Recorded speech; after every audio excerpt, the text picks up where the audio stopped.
service at this stage is also about making sure that my contribution leaves an organization I value better than I found it.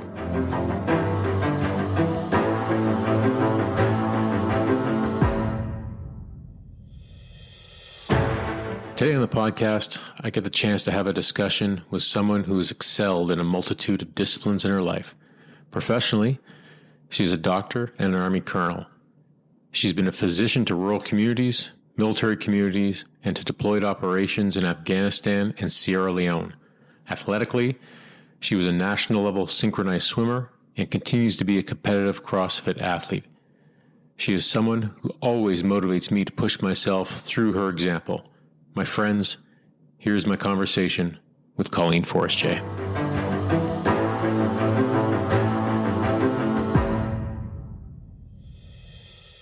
Colleen, thank you so much for joining me today on the Northern Sentinels podcast. It's great to have you here.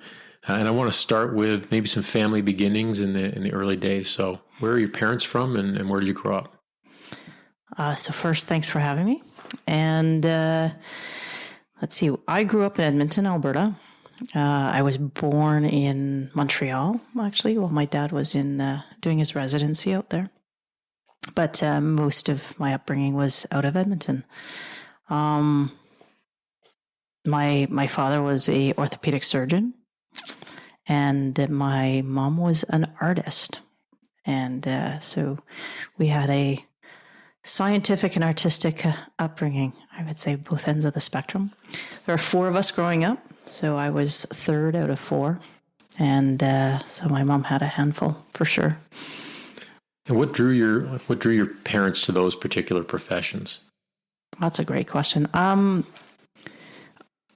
My father grew up in Quebec. He is born and raised in Quebec, and I heard a lot of stories about him taking things apart and putting things back together again, and I think he was one of the first ones in his family to go into medical school. So I'm not sure what exactly drew him into medical school, but I'm pretty sure what drew him into orthopedic surgery was the ability to take things apart and put them back together again and rebuild things.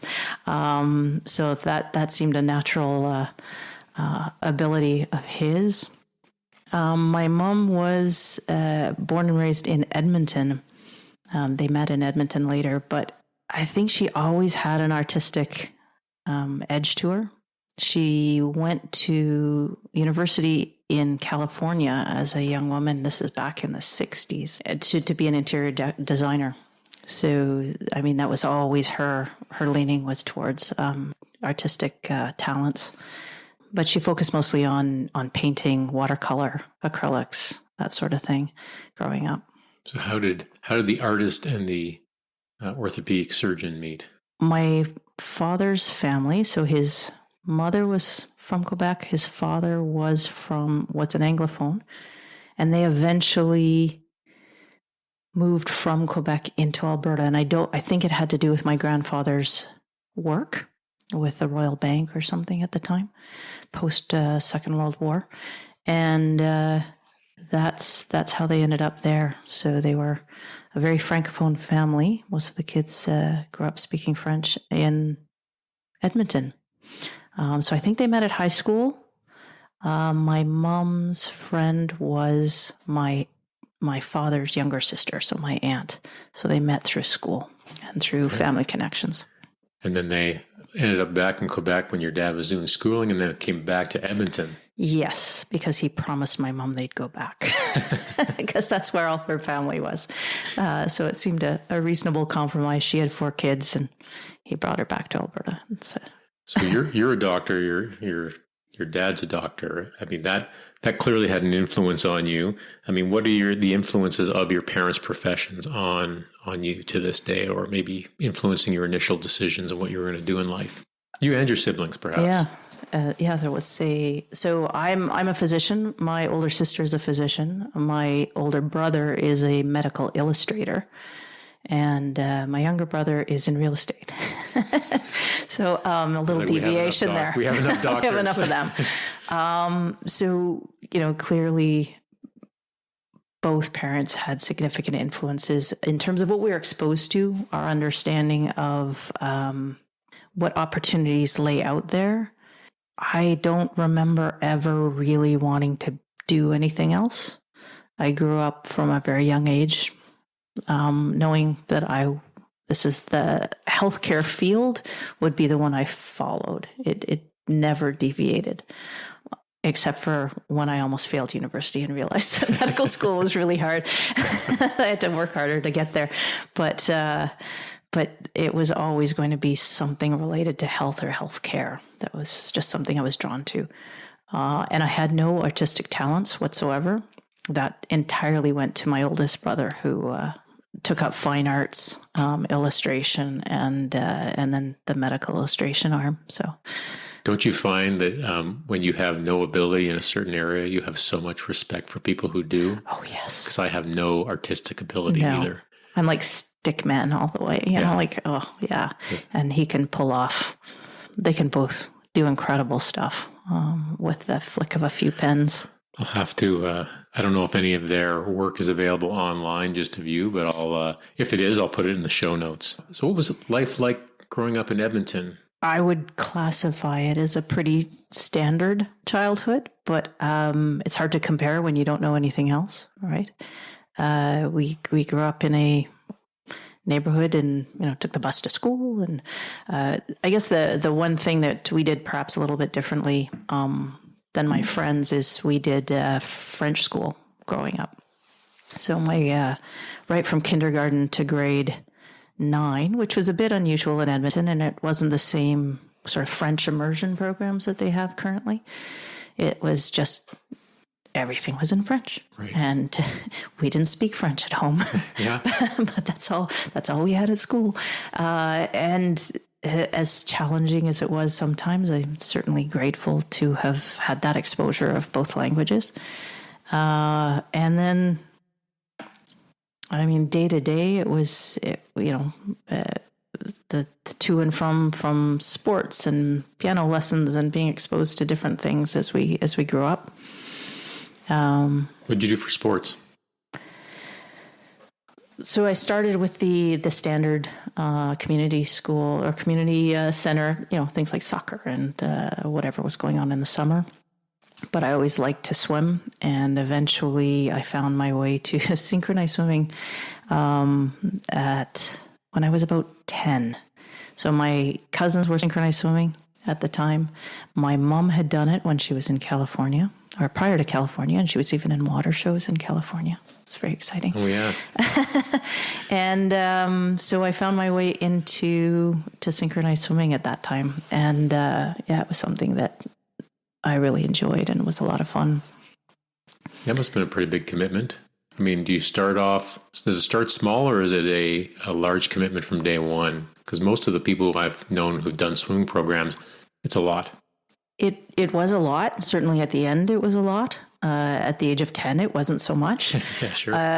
But it was, I think even at age 10, it was 3 or 4 times a week. Like I took the bus from school and, you hang out at the pool for a few hours. And then as it progressed, it became much more of a commitment. And then by the time I was 13 or 14, it was, I'm going to say 7 to 10 practices a week, maybe closer to 7 at that age. And then by the time I was nearing the end of my synchronized swimming career, it was probably, they call it artistic swimming now. They've changed the name of the sport. I did not know that. I know. And I think that was 35 plus hours a week that I was at the pool. Like that was a full on commitment by that time. And that was, getting to a very competitive and national team level. Did you like that sort of level of pace and commitment in your life, even at a young age? I must have. I must have liked it. I certainly, I'm a big believer that success begets more success. And so if you are finding success and joy in something, it sort of motivates you to keep doing those things. And I had a fantastic team, fantastic coaches, fantastic experiences, which then motivated me to kind of continue and push harder. So it was something I thrived on to a point, and then there's that magical moment of I'm not sure I can continue doing this, or it's not as much joy as it used to be. Now it's work, and that was the point at which I decided to focus a little bit more on university. How did the sailboat come into being for the Forestier family? The sailboat. Yes, especially being from the prairies with no sailing experience. So when I was in grade 10, I'm kind of sure grade 11. So around the age of 16, my father had been a surgeon for a number of years, and he was looking to do something a little bit different. It was a period of time where he was looking for change, and the kids were all growing up. We were all in our teen years, and he and my mom decided that it was a good time to sell the house and buy a sailboat, a 42-foot sailboat for 6 of us, and learn to sail. And it sounds a little bit over the top. My parents had a little bit of experience with sailing. My father more than my mom. My mom gets horribly seasick. I don't know how she agreed to this, but we went from Edmonton and sold the house. We kept a cottage up north in northern Alberta, and cross-countryed in our truck to Toronto to find our sailboat, which had been purchased at a distance, and moved on to this thing. And for the next year, that was home. So we learned very quickly how to sail, and we took it from Toronto down the intercoastal waterways down to the Bahamas and back. So for a year, it was all family all the time. Now, I know nothing about sailing. What does life on a 42-foot sailboat look like? Like there's 6 of you. Yes. It's a really small one. There's 6 of you. So if you calculate that out, that's like 7 feet per person. Sailboats and the way these are constructed are pretty phenomenal. It's like a tiny home is the best way to express it. And you have, the outer or the deck and the cockpit, which almost makes a different living space, but underneath you've got a tiny little area to cook. The kitchen table also turns into a bed. The front berth is where the anchor goes, but also there's a couple of beds up there. You have a small washroom, and then the back berth was where my parents were. So it was tight quarters, especially for 6 of us. It sounds like a lot of room, but it's not really. No, it doesn't sound like a lot of room. It was really not a lot of room. But you got to know each other really, really, really well. It was a very much we've talked about this before, very much a TSN turning point for us as a family, but also me as an individual, in turn, what that experience meant to us as a family and what that experience meant to me as an individual after that year was done. How did you deal with conflict or privacy, or did you just sort of say, well, nobody gets privacy, but conflict is another thing altogether? It's not like you just sort of, well, I'm going to storm out of the house and go to my friend's place. No, you can't do that. Although you can sometimes storm off on the dinghy and go to the beach. So I think you have to find solutions. You have to find ways to make it work. There were days where it wasn't easy for any of us. And yet, you find ways to find your space, to have the quiet time, to, I must say, kiss and make up. Your family.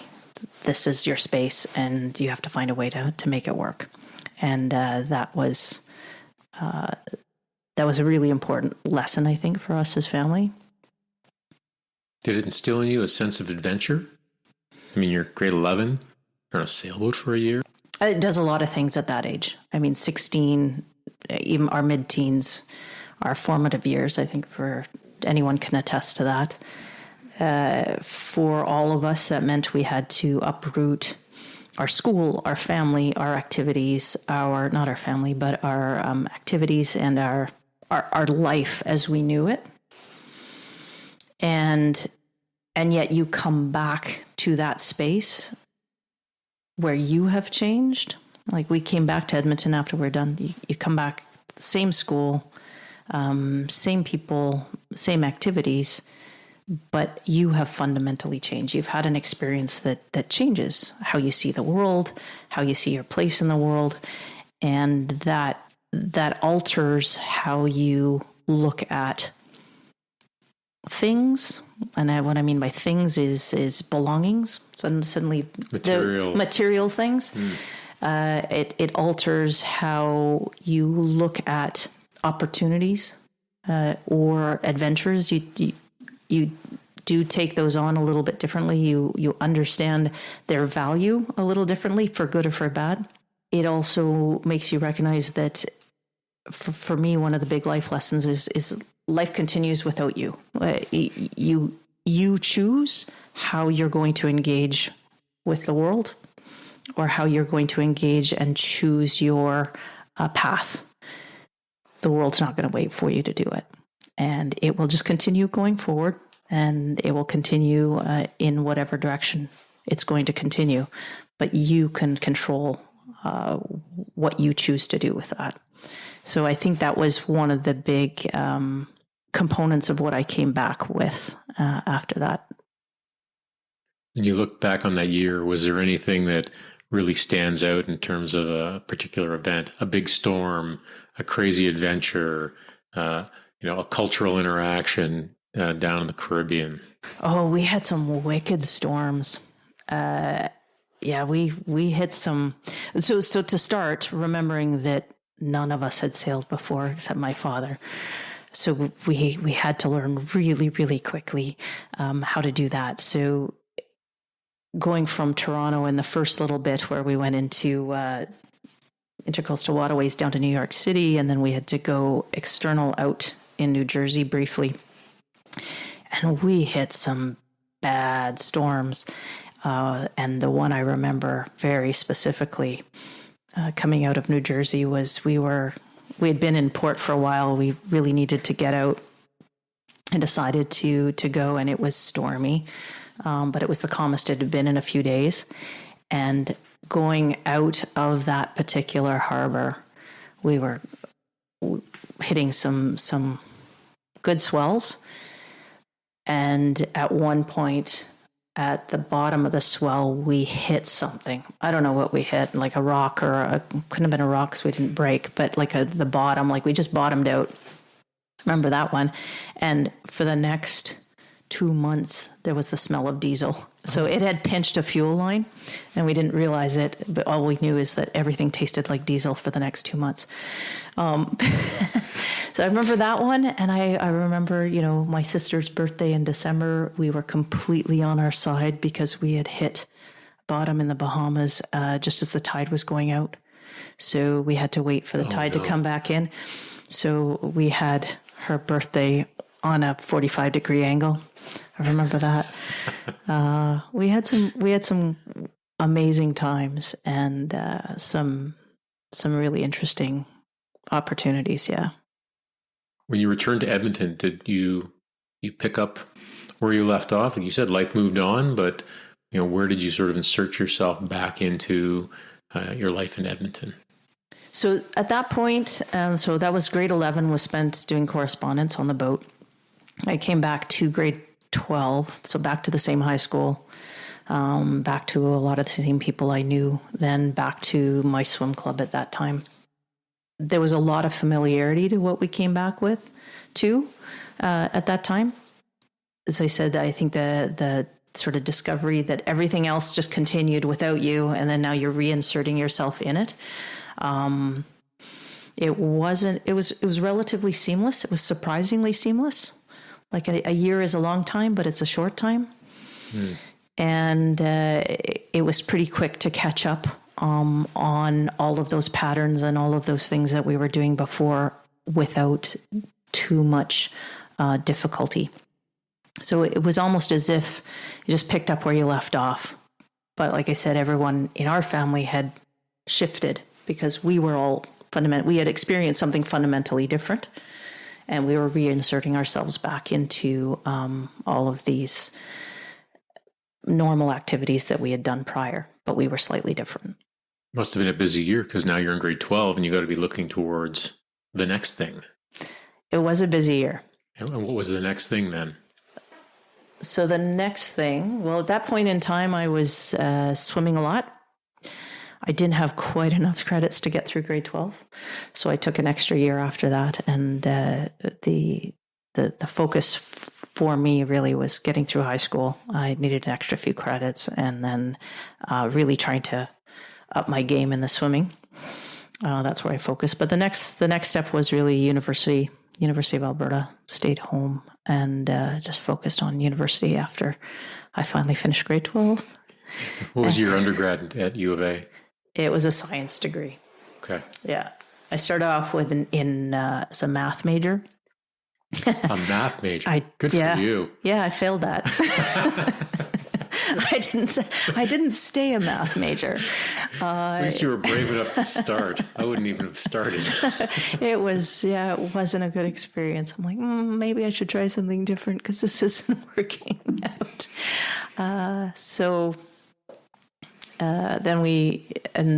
Then moved to biochemistry, and like it was a normal science degree after that.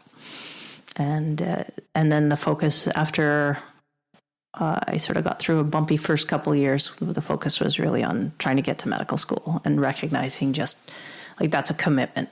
I needed good grades every single class to get over that application, to get through that application process. Were you maintaining your synchro at this point? Sort of through university? I maintained it until my end of my first year university, I think. I'm trying to remember how. So I finished swimming when I was about 20. That's when I stopped competitively swimming. I did some coaching and other activities after that, but really at the national team level was till I was about 20, 18, 19, 20. And then the school was the driver.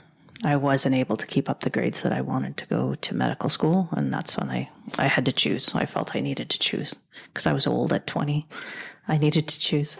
So at that point in time, it was, okay, I'm going to have to focus on what's next, which was medical school, which means I'm going to have to stop swimming now. Was there any loss of identity there? I asked that because I know I've seen other documentaries or actually spoken to people who are high-end athletes. I mean, you're a national level athlete, and felt a loss of identity when they stopped that sport. I don't recall that, honestly. I stayed involved in the sport to some degree, coaching some of the younger kids and doing some other activities there. But I guess there's a shift, but I had another focus at that point in time, and maybe that was helpful. I knew what my next goal was, and that's where I was placing my energy. I think if I hadn't had that, it would have, or if I had been forced to leave without another goal, it would have looked and felt different. Also recognizing, synchronized swimming in the late 80s was not necessarily a widely recognized sport. You're not getting famous or rich on synchronized swimming. Fair enough. So, right.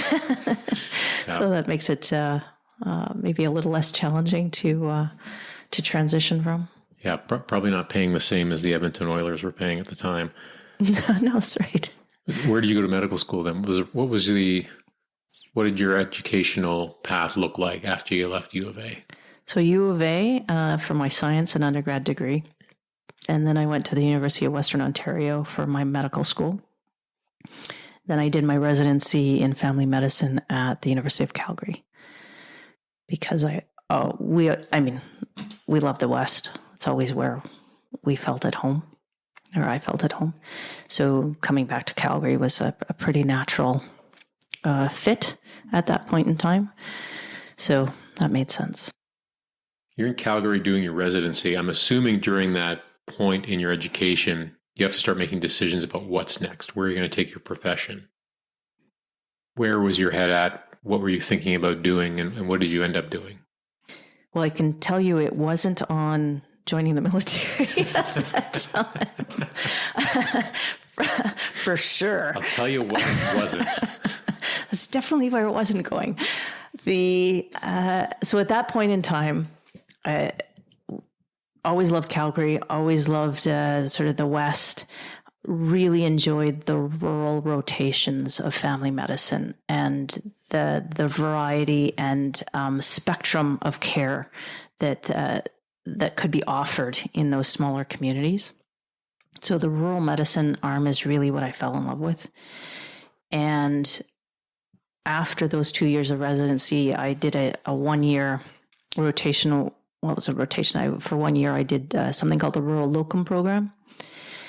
And that was a relatively new program at that time. And you're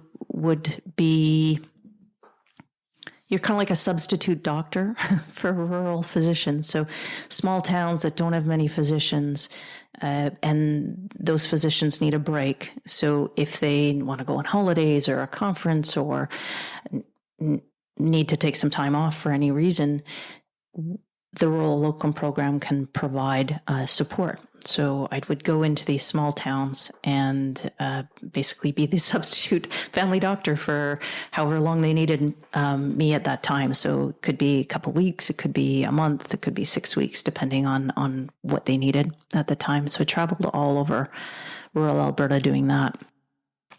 At the end of that year, my husband and I were kind of debating what to do next, and an opportunity in southwestern Alberta, an area called the Crow's Nest Pass, came up.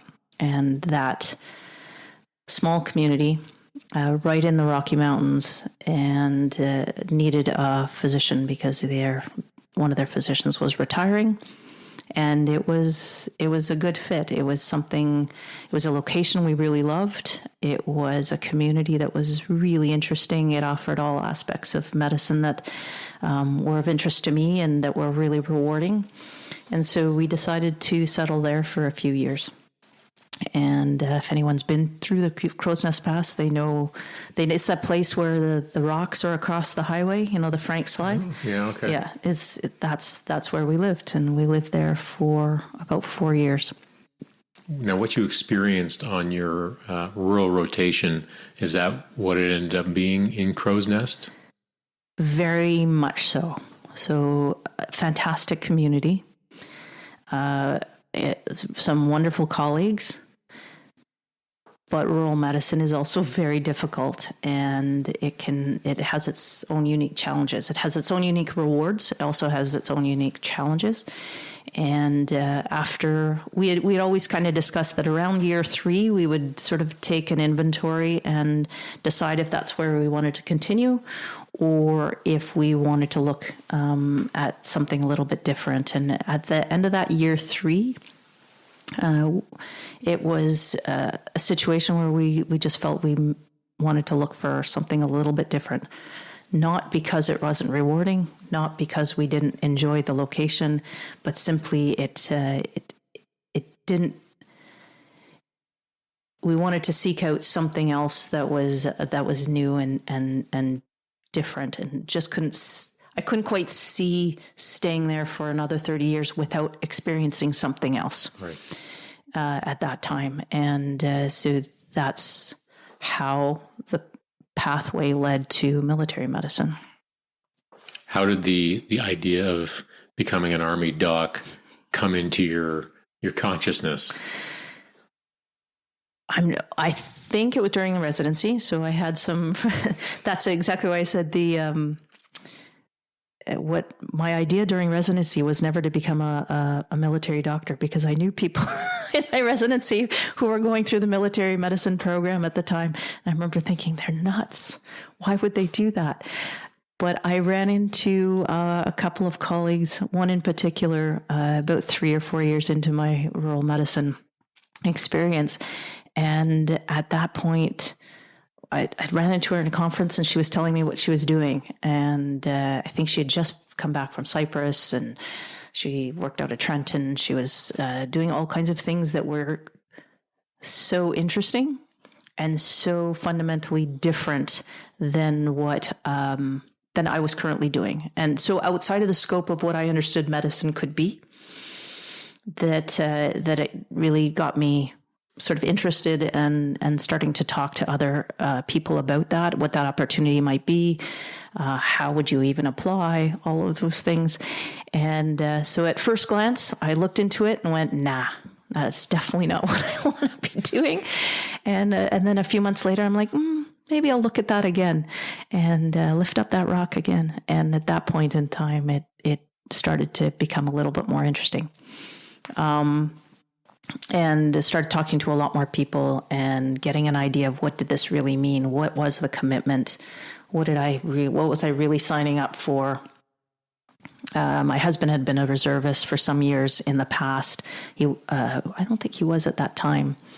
So I had a little bit of experience of what the military might be like a little bit, but no one else in my family had ever really joined the military. So it was, I think my grandfather in World War II, briefly, but no one else that I had experience with was engaged in that military way of life. So yeah, it was a bit of a leap when we finally decided to go ahead and do that. What did friends and family think about your decision? They questioned it. But not overtly. I think they kind of went, like, are you feeling okay? Is it the thin air in the crow's nest? It might have been. I don't recall them being against it, but I think they did question it.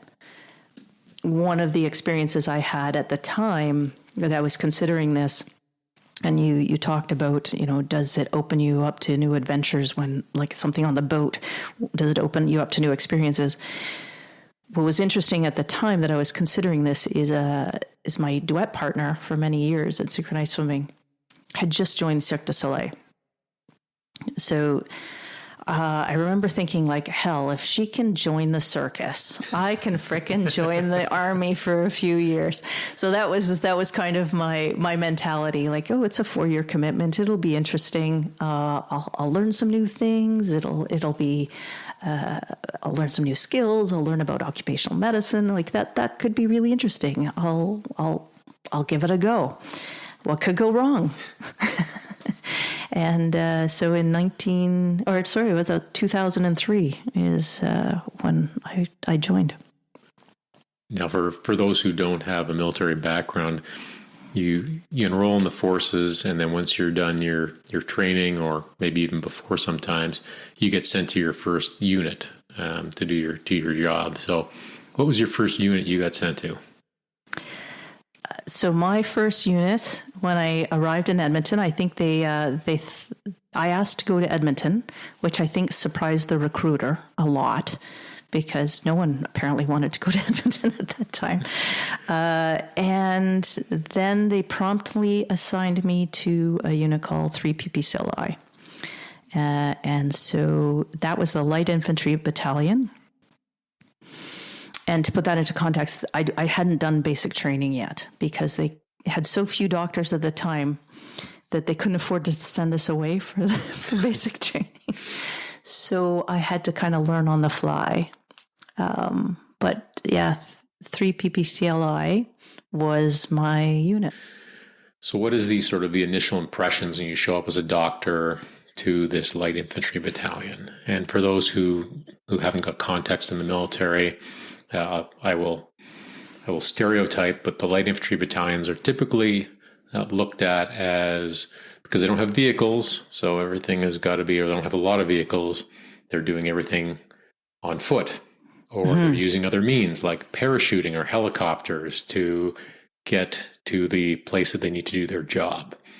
So there's an interesting sort of mystique around light infantry battalions sometimes. What was that like for you showing up at 3 PPCLI? It was different. It was different than I expected. I don't know what I expected. I remember the CO of the unit at the time was very welcoming. I think they were very happy to have a doctor assigned to their unit. The group themselves were very welcoming, but I was noticeably in the minority as one of very few women as part of the battalion itself. But what I experienced was a very welcoming group of individuals who were curious about what it is that I would do as their physician. A desire to show me what they do on a day-to-day basis.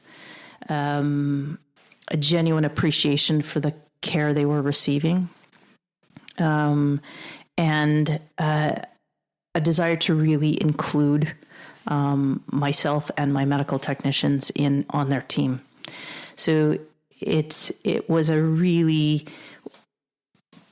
positive experience, and unexpectedly warm.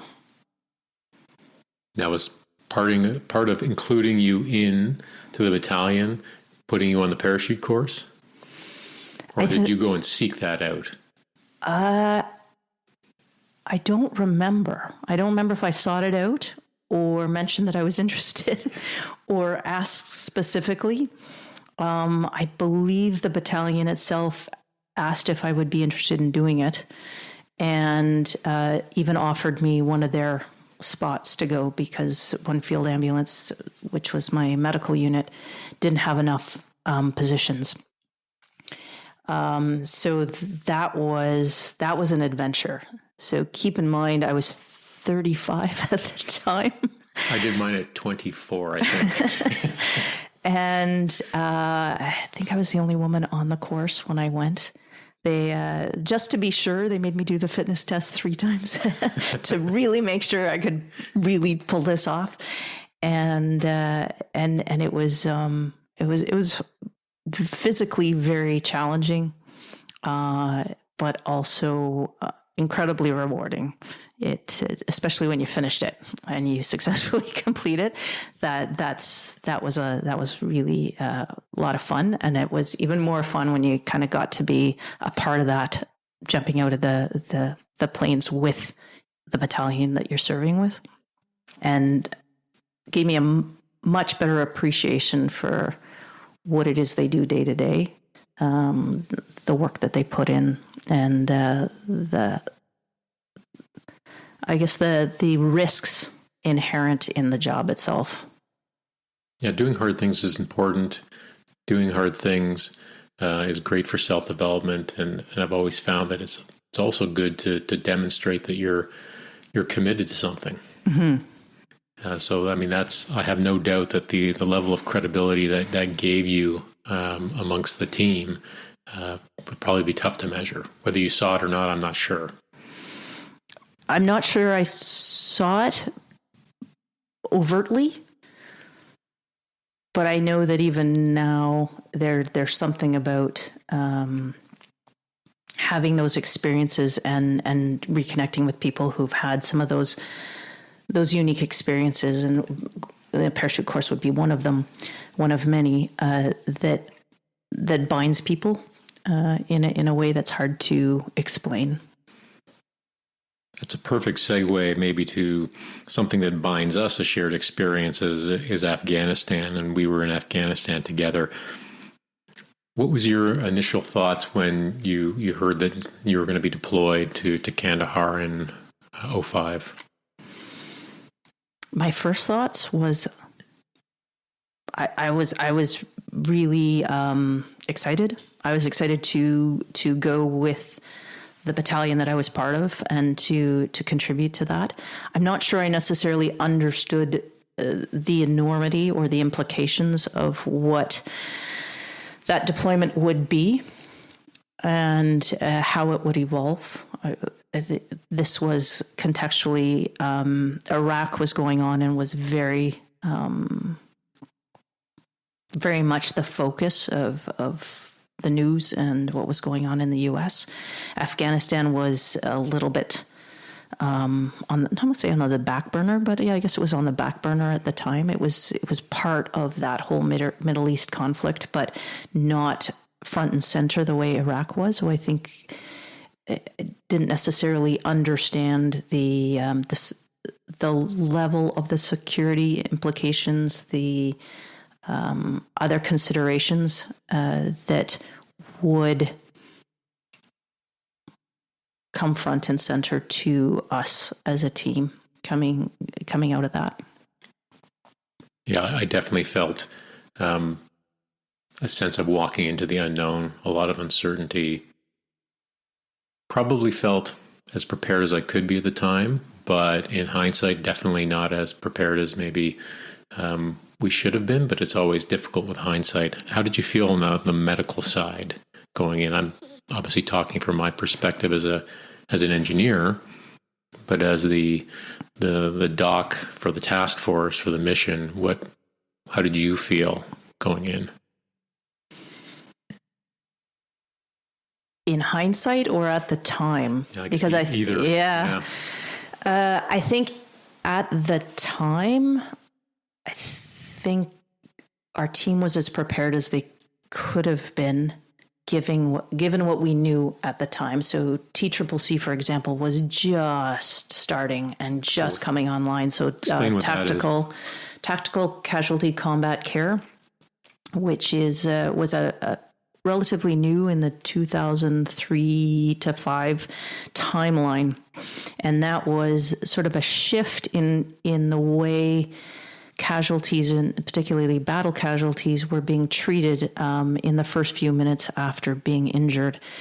And what had been very much a no tourniquets and focus on evacuation and limited supplies other than what med techs could carry forward, the TCCC kind of shifted that algorithm to making sure everybody had access to some really important interventions up front, like tourniquets, like bandages, like at the time, there was even needles to decompress pneumothoraces, nasal pharyngeal airways. So some things that really hadn't been handed to at the soldier level until that time, and a move away from the idea that everyone needs an IV or some of these things, which had been really the focus of training prior.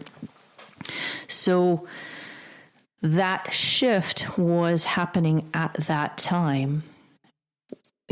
As an example, I think our team went with surgical tubing because we didn't have tourniquets.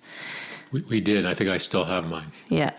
But that's all we had. That was considered the best we could do at the time. We later got tourniquets during that deployment, but that was new. And so even really understanding management of a battlefield casualty was relatively new to our understanding and how best to prepare. Do I think in hindsight it would have been nice to train that differently? Hell yeah. But there were a lot of unknowns, and I think the events that eventually unfolded during that particular rotation helped our team, when I say medical team, prepare the next group even better, and was really served as a motivator to ensure that the right training is being given to the right people at the right time, and really trying to push the envelope on that operational and tactical level training for our medical technicians and for soldiers in general. So it was a real driver, but that particular rotation was challenging in a lot of ways. Did your time in rural medicine, working in a small community, give you some preparation for the casualties that you had to deal with from our small community of 200 soldiers in Kandahar City? Perhaps. I think, you're dealing with a similar you're dealing with living and breathing in the small community in which you're also serving. And that's a piece of rural medicine. And that is a little bit different in the military context because of the intensity of which you're living it, and the day-to-day 24/7 component of the military element. And military medicine in general is very, very different. A little less controlled, a little less equipment and access to resources than you might find even in a rural environment. But did it prepare for understanding maybe the impact of what some of these events can do to a community? I think so. But I don't think anything really ever prepares you fully. And I think life would be pretty boring if we were always prepared fully for everything that's going to happen. But it was I guess for people who might be listening, we did lose one of our public servants, and then we also had some big injuries and significant injuries towards the end of our tour, and that managing of those casualties in an austere environment where you don't have a lot of resources was I think challenging for the entire group. Particularly, it was nearing the last few weeks of our tour, but I think served also as as I said, a motivator for a lot of us to make sure that the next group is prepared, perhaps better than we were. How did that experience in Afghanistan, change you into the future, whether it be as a person or as a physician? I think this was again one of those moments where there's a bit of a shift in how you see the world, and how you see your place in it. This was a moment that shifted how I viewed serving within the military context, how I viewed my contribution and what I could contribute to service in the military medical domain specifically, what I could assist with, and what I wanted to do with the skills that I had. And that was, so for me, it was a huge driver to, as I said, figure out to contribute to the training environment, to make sure the medical technicians and the soldiers had what they need, to help broaden and focus some of the operational medical capabilities that needed to be in place. Even how we prepare bases and wings and leaders for the things that can happen, how we advise even in the operational domain, how we make sure people have what they need to do their jobs. And I'm speaking specifically in the medical component, but that it was a huge driver. What does life look like outside of the military? Because you got a husband who's also got a career as well. I think you ended up in Petawawa after Edmonton, so another move there. Yep. So what does that look like for you outside of service? I guess I'd say we've been very fortunate. I mean, he had experience in the military, so not everything that I was experiencing was entirely foreign. Like we had a common language there. He was a paramedic when we were in the Crow's Nest Pass, so we had a common language in the medical domain. When we moved to Petawawa, he rejoined the military as a regular force officer, and they promptly posted him to Gagetown. So that was fun, well thought out. And he only stayed a few years. So he also had an experience in Afghanistan on a deployment. So there's been a lot of commonalities in terms of our experiences, even though they haven't been exactly the same experiences. And then when we came to Ottawa, he continued with his paramedic.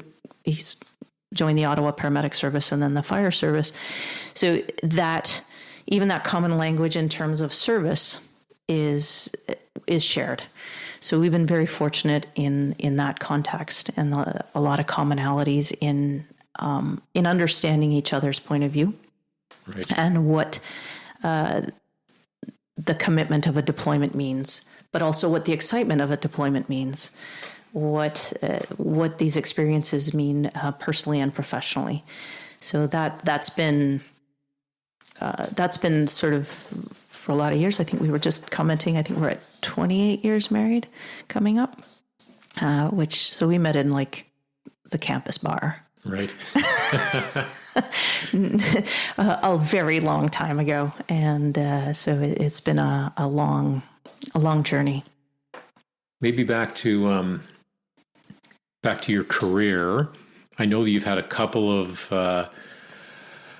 experiences with, well, we've all had the one experience with COVID, but you've also had an experience in dealing with Ebola in Africa. And there might be something, I don't know if there's any parallels with those two. Yeah, there is some. So I was at the Canadian Joint Operations Command at the time when Ebola broke out in West Africa. And that was a really interesting time. I mean, Ebola is endemic and pops up from time to time, but they've just never seen anything, obviously, this huge at the time. So there was a lot of concern in terms of what this would look like, and a little bit of foreshadowing to 2000 and whenever. But it was also, it was really fascinating to see the medical space come front and center as terms of what I want to say the main operational arm. So here you're... The thing that's being supported by everybody else. Is now the medical piece, right, which it just kind of tips it on its head. Sure does. I mean, there were a lot of other elements, and Canada contributed to contributed to the United Kingdom's mission in Sierra Leone at the time. And so we had a team that went in as clinicians to support something called Carytown Treatment Center, right near Freetown. The whole experience of trying to gather information, trying to keep ahead, trying to advise on an infectious disease, and this was pretty limited. Now, in context, at the time, it was enormous. And obviously very impactful to those countries, but relatively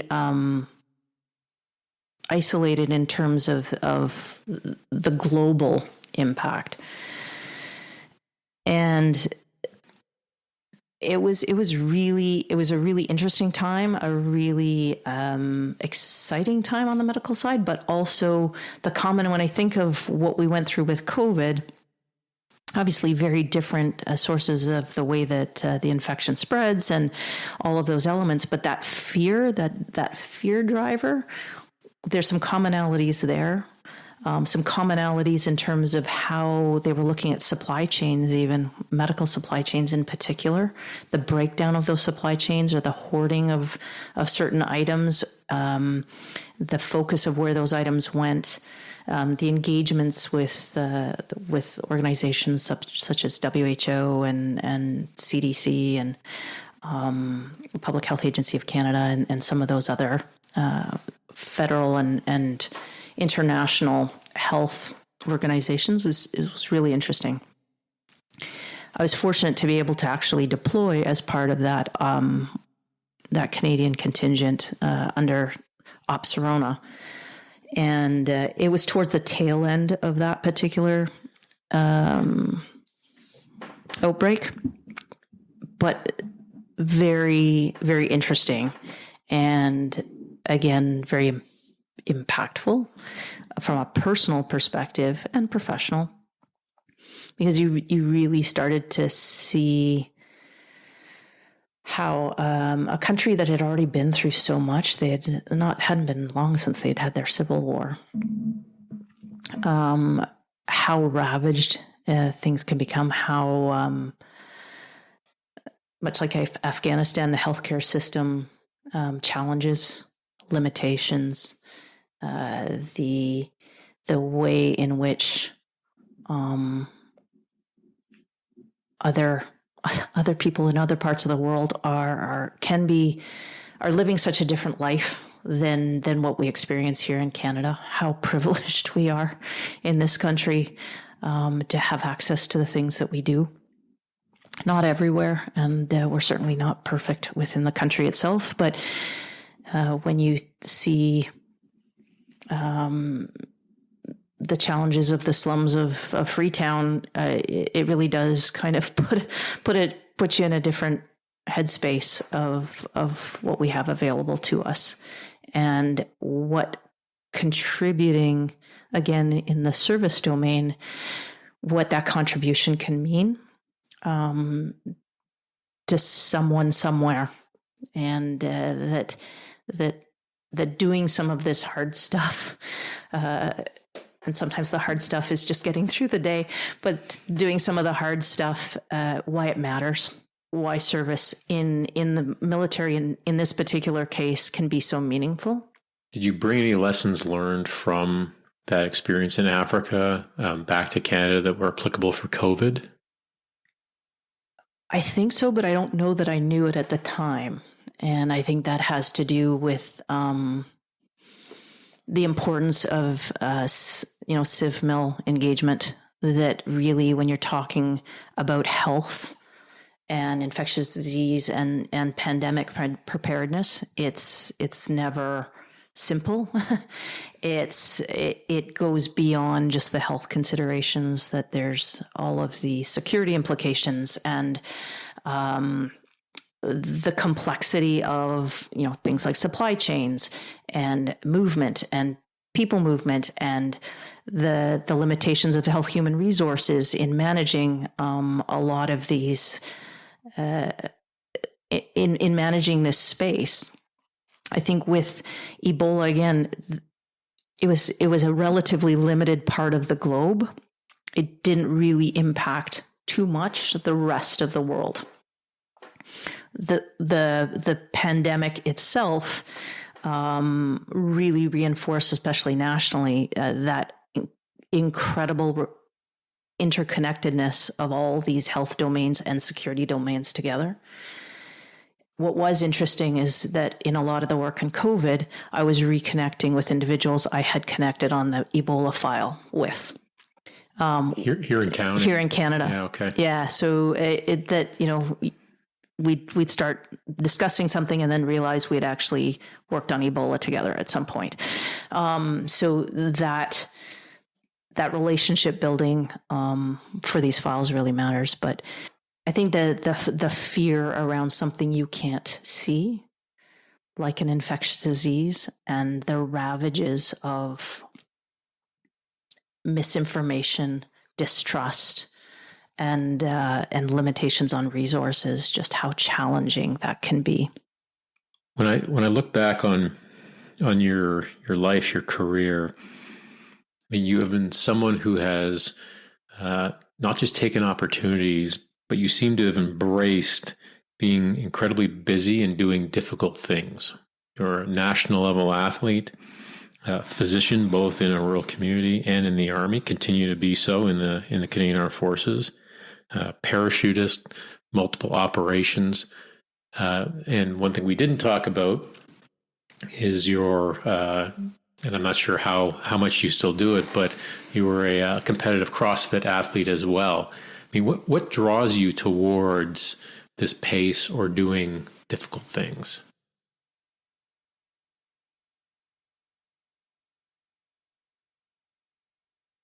I don't entirely know. No, it's a good question. I think it probably goes back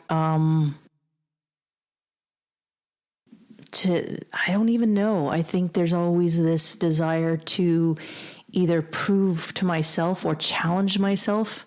And I mean, I'm talking very personally, to challenge myself and to set a goal, to deliberately work towards achieving it, and then achieving it, hopefully, and then setting something new. And I think that was something I learned in synchronized swimming. I remember being, around in my teen years, and our coach would sit us down. What do you want to achieve? Okay, that's great that you want to achieve that. How are you going to get there? What are the steps to getting there? And that has sort of been something that has been part of how I look at what I'm seeking to achieve at any point in time. So I'm very probably boringly deliberate about some things. And so when I came across CrossFit, which was in 2005, by the way, while we were in Afghanistan, and I don't know how I felt. I think someone said, "Hey, I think you'd be interested in this. You should try this." And it was an individual who had done some Olympic lifting. So I don't know if you remember him. I'm trying to remember his name. And he showed me like how the very basic lifts. And then I sort of go on this website, which was like probably dial-up internet at the time. It took forever. Yeah. And then you get like this little blip of a workout. And I'd be like, that looks so easy. Why is that all I have to do? And then you go do it and they're like, oh my God, this sucks. And over time, I sort of understood a little bit more about, it's not just the workout. It's about actually taking care of yourself. It's about listening to what your body is capable of and not capable of. It's about setting little goals. I'm going to go a little bit heavier than I did last time. And it's about achieving those goals. And then seeing someone in your class and you're like, I can do that. Why can't I do that? I want to do that. How do I get there? And so there was that, but also and I did attend classes at a CrossFit gym here in Ottawa for years. There was also an anonymity to it. It's a big group of individuals that are collectively lifting each other up. There's a real beauty to that community atmosphere. And no one really knows what I did. No one, I think some of them kind of knew, a little bit of what I did, but don't really know me from work. And in that environment, it just kind of, it's a different style of community and a different kind of experience. But they sure cheer you on, when you PR something, and you're cheering them on when they PR something, or when their third kid is born, or it develops a community feeling that I think is part of its appeal, and it's part of its why it is so popular. It's really the community aspect.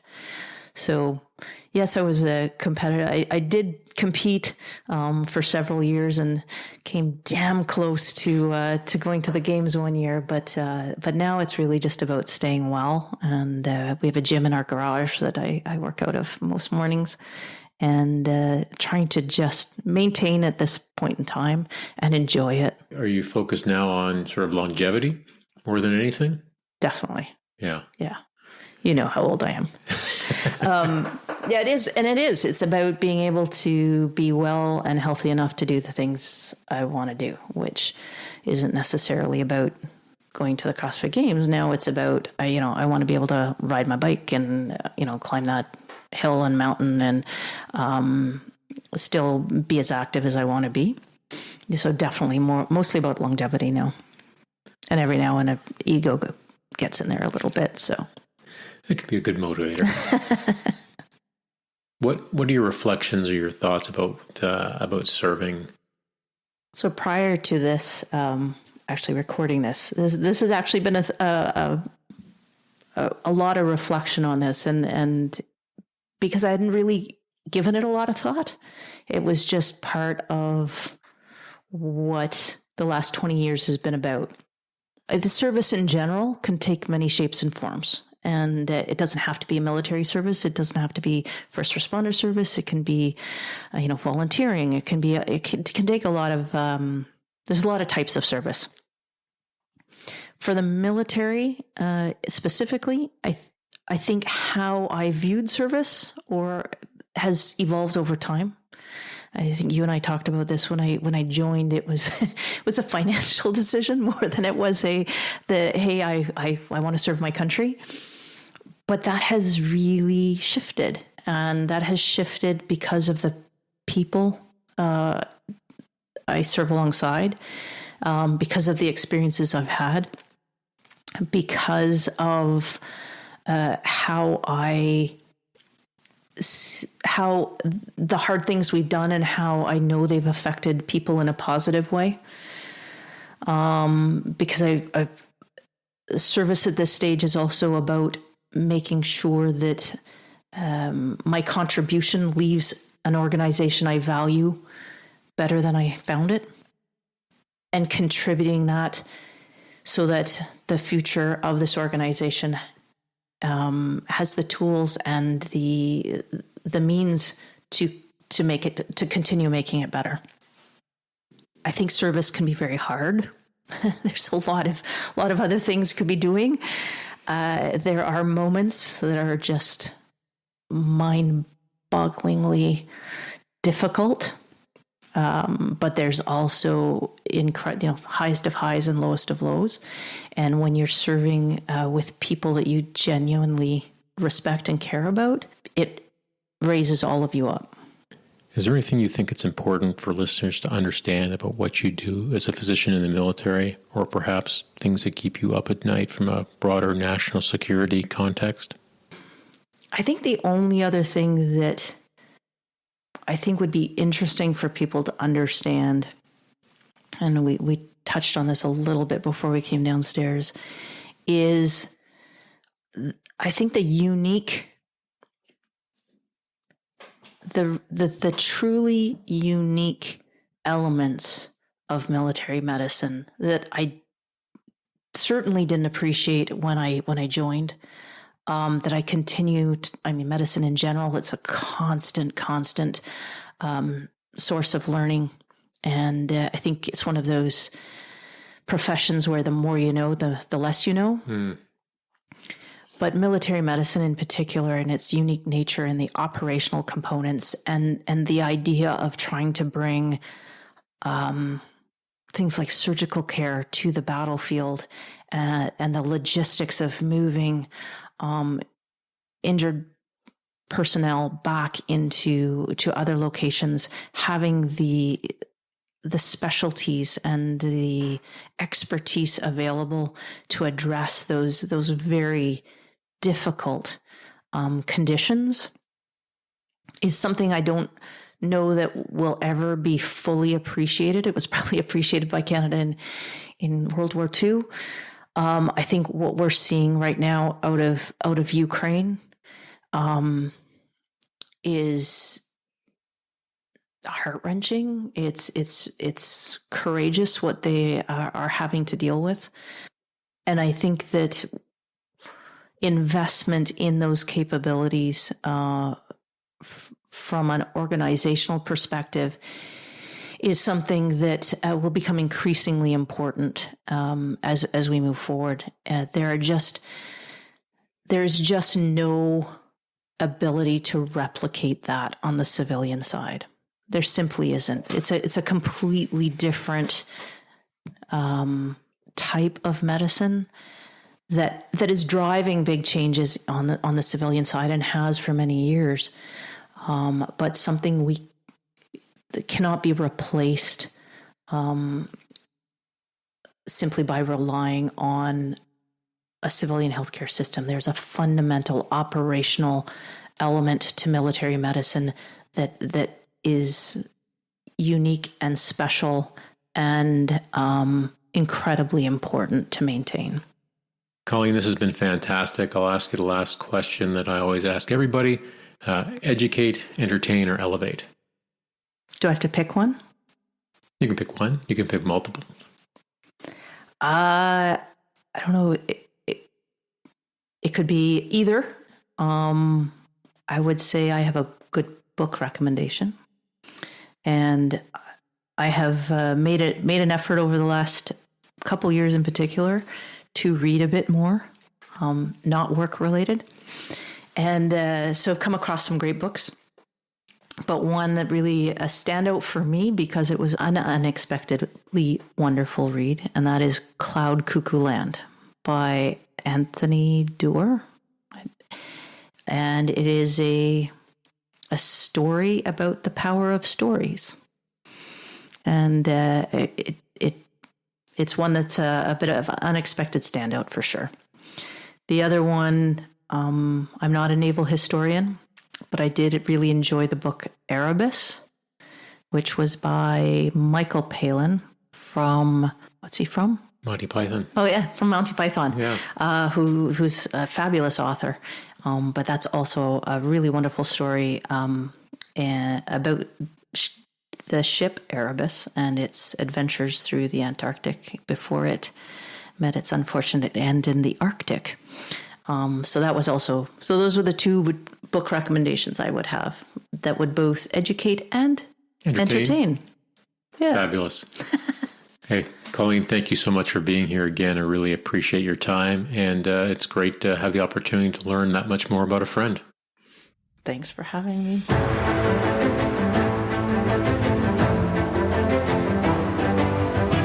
You can find more information on the artists in Colleen's family, her operational deployments, CrossFit achievements, and book recommendations in the show notes.